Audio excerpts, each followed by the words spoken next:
आज फिर हम वही एनवायरनमेंट एंड ह्यूमन हेल्थ की बात करेंगे और हम देखेंगे कि जो एनवायरनमेंट और ह्यूमन हेल्थ का क्या रिलेशन है। पिछले अध्याय में अपन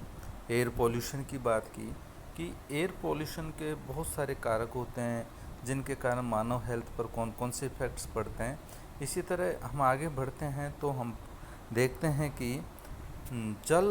जो अहम हमारा जीवन का जो एक प्रमुख अंग है, जिसके बिना हम ज़्यादा दिनों तक जीवित नहीं रह सकते और ये जीवन जीने का एक प्रमुख स्रोत है। तो इसमें भी यदि कोई कमी आ जाए या कोई मिलावट मिल जाए या कोई बाहरी चीज़ मिल जाए तो इसके प्रदूषण से मानव में बहुत सारी जो बीमारियां उत्पन्न हो जाती हैं और उनके देखते हैं कि हमारे घरों में नहाने, कपड़े धोने इत्यादि जो बहुत सारी जो एक्टिविटीज़ होती हैं उसमें वाटर का अपन यूज करते हैं। तो वाटर नली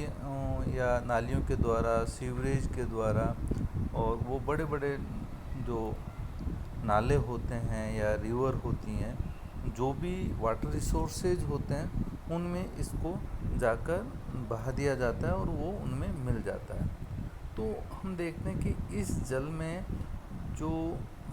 पॉल्यूशन या पोल्यूटेंट मिल जाते हैं उसके उपरांत हम देखते हैं कि ये बहुत सारी जो डिजीज स्प्रेड करने में अपना योगदान देता है। जैसे इनका जो बैक्टीरिया है, वायरस है, यूनिसेलुलर पैरासाइट्स हैं और बहुत सारे इनके जो कर्मी हैं वो उसके अंदर उपस्थित होते हैं। और इस प्रकार जो ये पोल्यूटेंट वाटर है वह जल के माध्यम से रोग फैलाने वाले जो कीटाणु हैं वो मानव में जैसे पीलिया कर देगा, हैजा फैला देगा, टाइफाइड हो जाएगा, पेचिश रोग हो जाएगा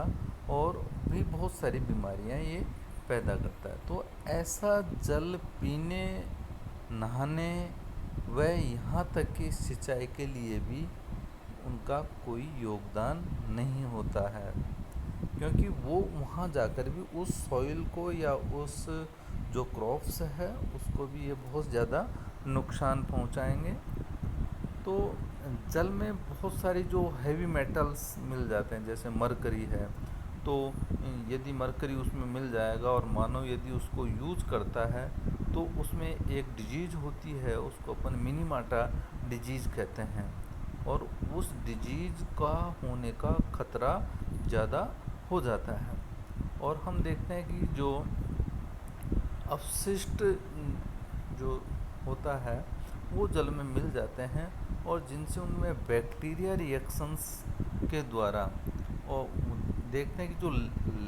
जो मरकरी है वो मिथाइल मरकरी में चेंजेज हो जाती है और जिसके उपयोग से मानव में जो होंठ हैं, उसकी टंग है, उसके हाथ पैरों में सुन्नता उत्पन्न हो जाती है। वो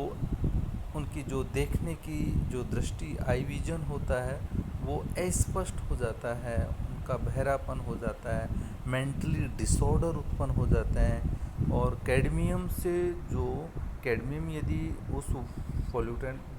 के रूप में वाटर में यदि मिल जाए तो इससे भी ह्यूमन बॉडी में बहुत सारी डिजीज़ें होती हैं, जैसे बोन्स या जो जॉइंट्स होते हैं उसमें बहुत ज़्यादा पेन उत्पन्न होना और इससे इटाई रोग भी कहते हैं। तो ज़मीन के नीचे वाला जो जल है,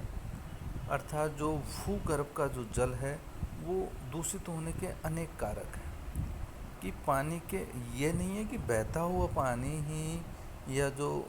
फ्लो वाटर है वही पॉल्यूशन या पोल्यूटेंट आके उसको गंदा कर रहा हो। पीने के जल में यदि नाइट्रेट्स की मात्रा अधिक हो जाती है तो वहाँ पर जो छोटे बच्चे होते हैं, चाइल्ड होते हैं, उनका जो डिजीज़ के बहुत सारे कारण बन सकते हैं। इसे ब्लू बेबी सिंड्रोम के रूप से भी अपन नाम से जानते हैं। तो जल में फ्लोराइड्स की मात्रा अधिक होने पर फ्लोरोसिस रोग उत्पन्न हो जाता है और जिससे व्यक्ति जो ह्यूमन है उसकी हेल्थ पे इफ़ेक्ट पड़ता है कि उसमें कुबड़पन हो जाती है, दांतों के बहुत सारी डिजीज हो जाती हैं और बोन्स उनकी कठोर हो जाती है। तो ये उनके सामान्य लक्षण होते हैं फ्लोराइड के। इसी तरह आर्सेनिक यदि मेटल है, जो यदि वाटर बॉडी के अंदर मिल जाए तो और उसको यदि यूज मानव कर ले तो ह्यूमन हेल्थ के ऊपर बहुत ज़्यादा उसका नेगेटिव अप्रोच रहेगी। जैसे उनके लंग्स में, स्किन में कैंसर उत्पन्न हो जाता है एंड और न्यूराइटिस जो एक प्रकार का जो अपनी ब्रेन में होने वाली एक डिजीज़ है, तो उन रोगों का कारक भी होता है। तो ये बहुत से जो फैक्टर्स होते हैं, ये जो ग्राउंड वाटर है उसमें भी जाकर उसको पोल्यूटेंट कर देते हैं। अब हम बात करते हैं कि जो सॉइल का जो पोल्यूशन होता है उसके लिए एग्रो केमिकल्स का प्रयोग होता है। हम देखते हैं कि फार्मर एक अच्छी से अच्छी या ज़्यादा से ज़्यादा उपज लेने के लिए वो ज़्यादा से ज़्यादा पेस्टिसाइड, इंसेक्टिसाइड्स या फर्टिलाइज़र्स या जो भी एग्रो केमिकल्स हैं उनका यूज करता है और वो अपनी एक्टिविटीज़ के द्वारा उसको एक जो सॉइल पोल्यूशन का रेस्पॉन्सिबल होता है। और हम देखते हैं कि जो म्यूनसिपैलिटी होती हैं वो जो भी जितना भी कचरा वहाँ घरेलू या जो किचन का जो कचरा होता है, उस हॉस्पिटल से निकले वाला कचरा या पालतू जो अपने पेट्स होते हैं उनका जो कचरा, मार्केट का कचरा, बूचड़ खाने से निकलने वाला माल, प्लास्टिक्स, पॉलीथीन्स, तो ये पूरे के पूरे उस एनवायरनमेंट को क्या करते हैं, पॉल्यूट करते हैं तथा मानव में अनेक इनकी डिजीज उत्पन्न करते हैं। तो न्यूक्लियर्स जो भट्टियाँ होती हैं वह हथियारों से निकलने वाले जो बहुत ही हार्मफुल जो रेडियो एक्टिविटी होती हैं, रेडिएशंस होती हैं, तो उनके जो रिजल्ट ये आते हैं कि उनसे बहुत ज़्यादा उसके दुष्प्रभाव पैदा होते हैं, जिससे न्यूक्लियर्स एक्सीडेंट्स हो जाते हैं और उनसे बहुत ज़्यादा मानवों की मृत्यु हो जाती है और बहुत ज़्यादा वो एक तरह से नरसंहार हो जाता है।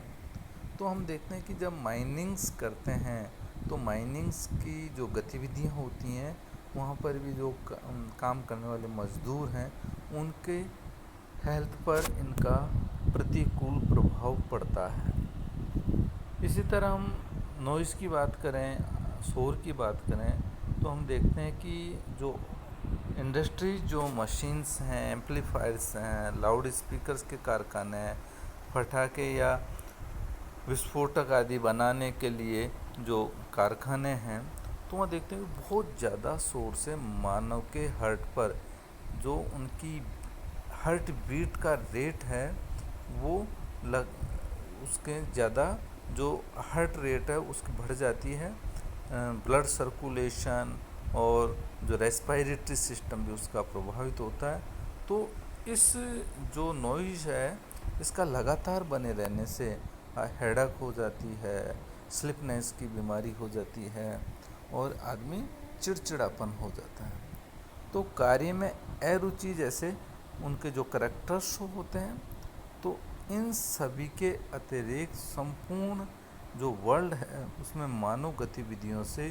विकसित हुए पर्यावरणीय परिवर्तन जैसे acid rain, ozone layer depletions, green house effect और ग्लोबल वार्मिंग आदि जो ह्यूमन हेल्थ ही नहीं, अब इसके अलावा जो इसका अस्तित्व तक जो ह्यूमन है उसके अस्तित्व के लिए भी ये खतरा पैदा करते हैं। इनका विश्लेषण